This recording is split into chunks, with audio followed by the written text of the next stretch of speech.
Language literacy and numeracy, or LLN, is interchangeable with this other phrase that you're hearing about, these core skills, okay? So let's just focus on the National Quality Council's definition of language literacy and numeracy. Okay, the skills to communicate in oral and written form, including reading and the use of written information, the ability to write appropriately and in a range of contexts, the integration of speaking, listening, and critical thinking. So not just speaking and listening, but being able to think critically about what's being spoken about and what's being heard with the reading and the writing skills. And this is where this interchanges with the different core skill levels. So a functional level, there is some critical thinking going on, and when it's a low level, it's very limited, and the processing of what is being recognised and the meaning of that word, and then judgments behind it.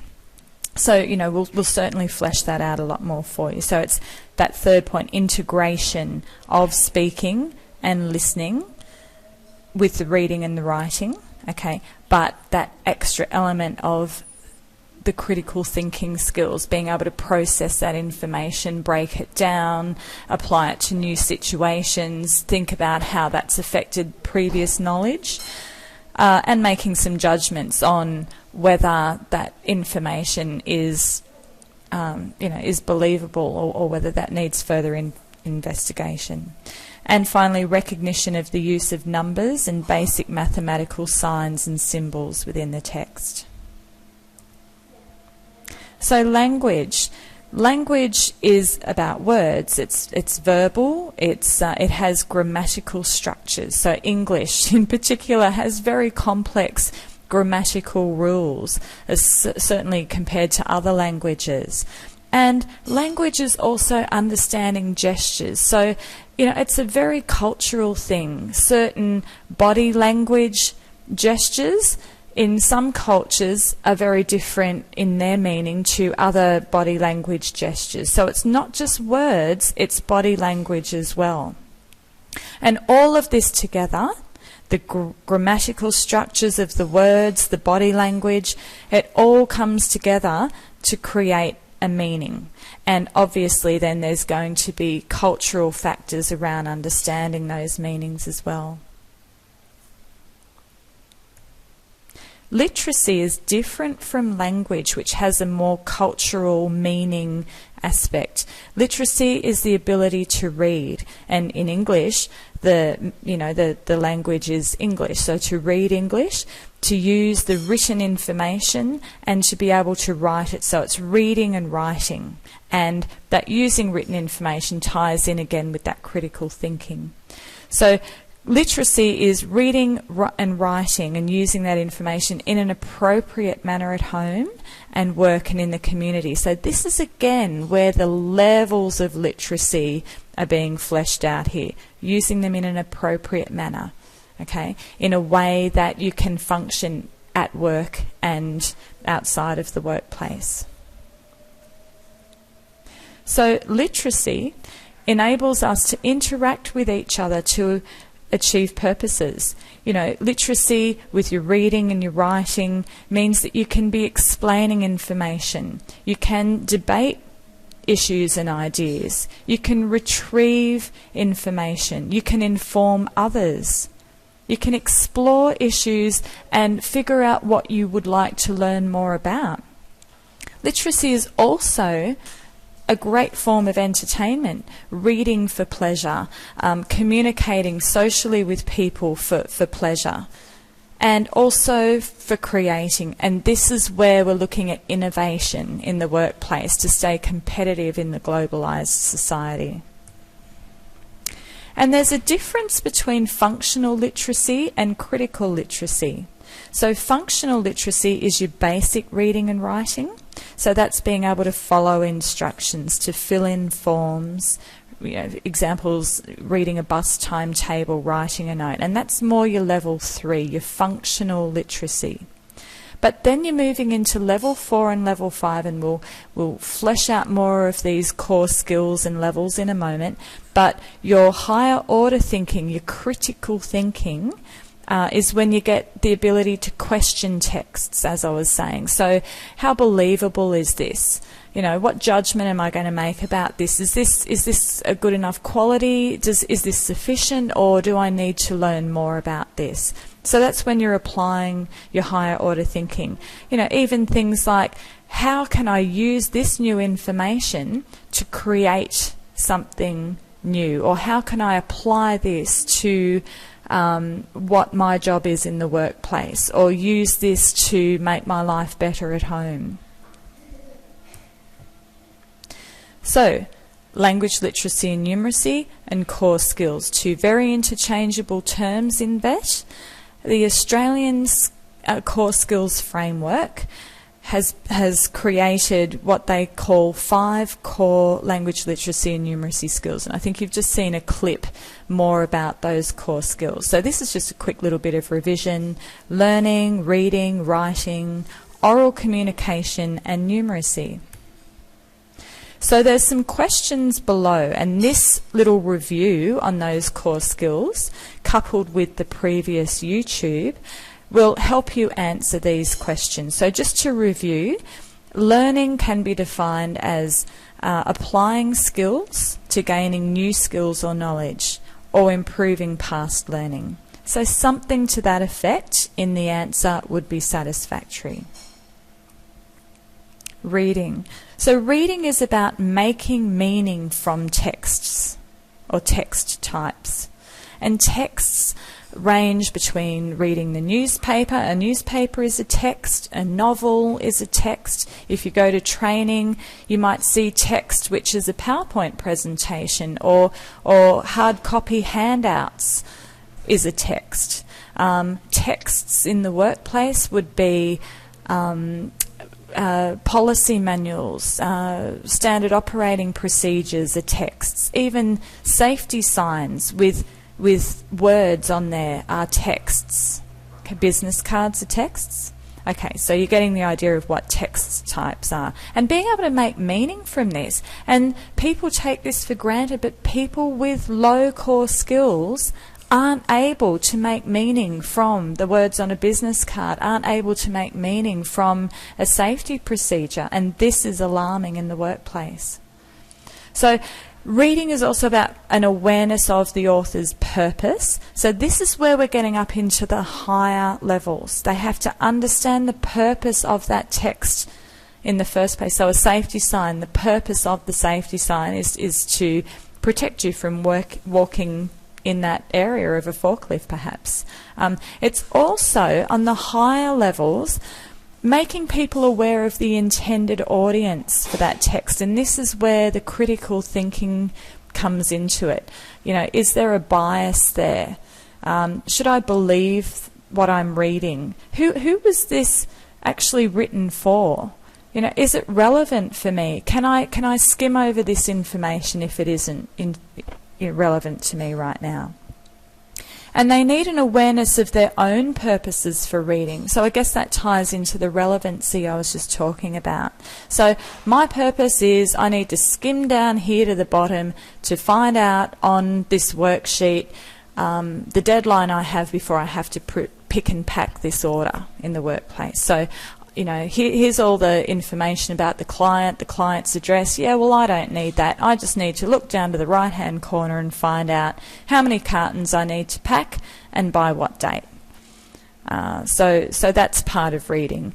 And you need to have strategies for making meaning. So basically, anybody that's been through the school system and has able to acquire their school leaving certificate, which varies in different Australian states, if they can satisfactorily make meaning from what they're reading, you know, they've actually been able to pass. But there's a lot of people that can't make that meaning from texts.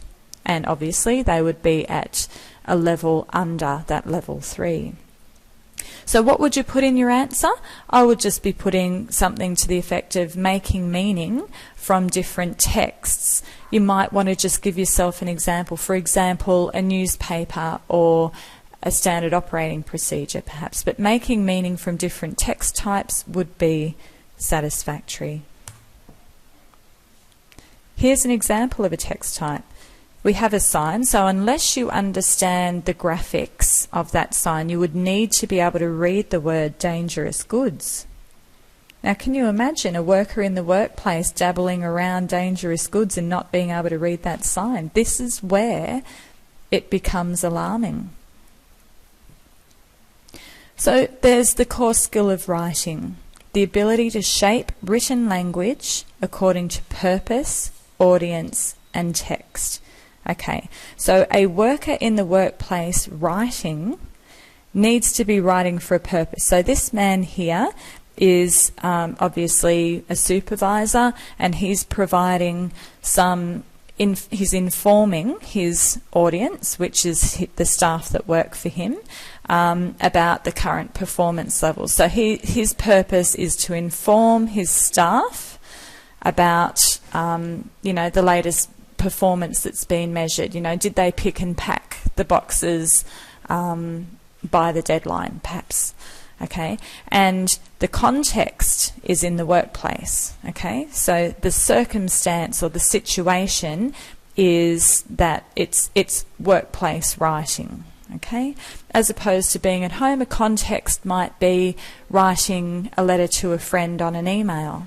Okay, so the purpose of that is just to make some personal contact and, reach out and say hi. And the audience is a more informal audience. It's a close friend. So the language choices that you might make writing to that friend could be very different to this man here who needs to have a more formalised approach. So, where you might get a little bit cheeky and naughty writing to a friend on an email, obviously he has to, keep a pretty high level of decorum and just stick to the facts when he's writing in this workplace context.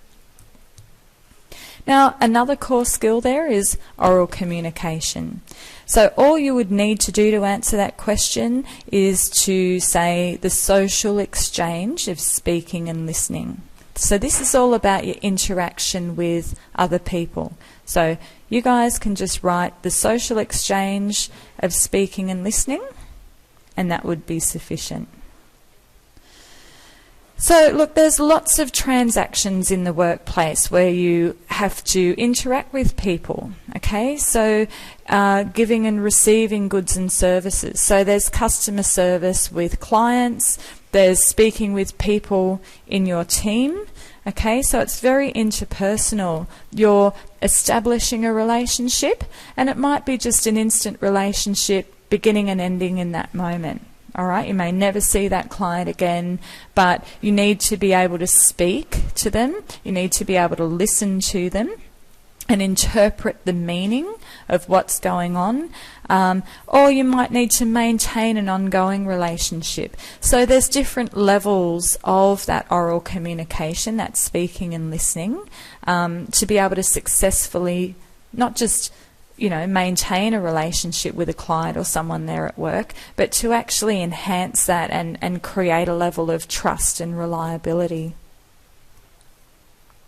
So here you can see in the workplace, this is the speaking and listening, the exchange of speaking and listening going on. So these guys are looking at a text. They're obviously having to read that text and orally communicate, speak about that text.